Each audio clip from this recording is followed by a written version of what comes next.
కాలమే నడిచింది. ధర్మమే శ్వాసగార రక్తంలో నిండింది. ఓ భారతమా నీ పేరు వింటే గుండె ఉప్పొంగుతోంది.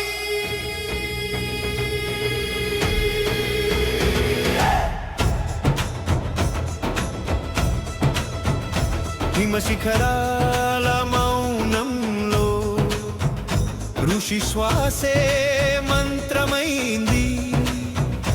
అగ్ని సాక్షిగా వాక్కు పుట్టి వేద రూపమే ధరించింది.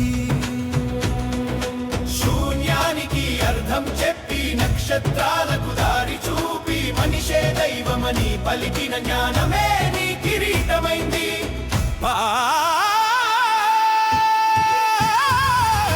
వేదాల మోగే వేళ ఈ నేలే మేల్కొంది. ఓంకారనాదంతో కాలమే నడిచింది.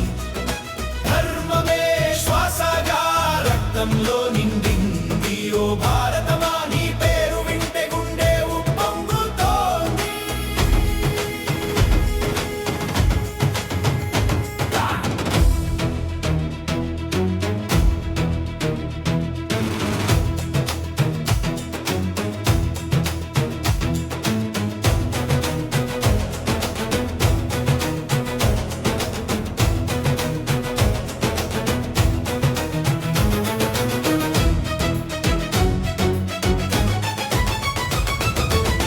కర్మే జీవమని నేర్పిన భగవద్గీత, అహింసే బలమని రాసిన చరిత్ర, బ్రహ్మాండ రహస్యాల బాటలో ఉపనిషత్తులే మార్గదర్శిక.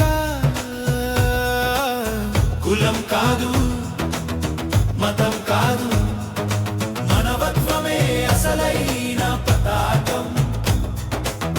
వసుధైక కుటుంబమే విశ్వానికి పలికిన శాసనం.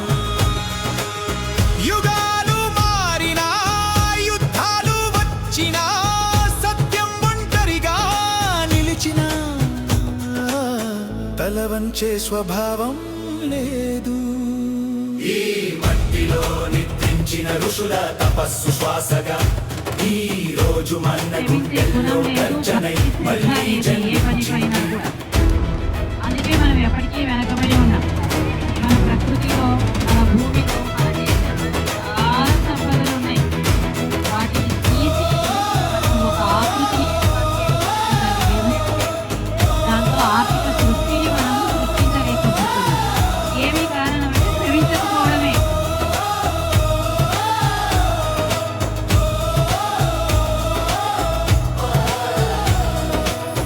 యోగం మనసుకు వెలుగు, వైద్యం ప్రాణాలకు ఆశ.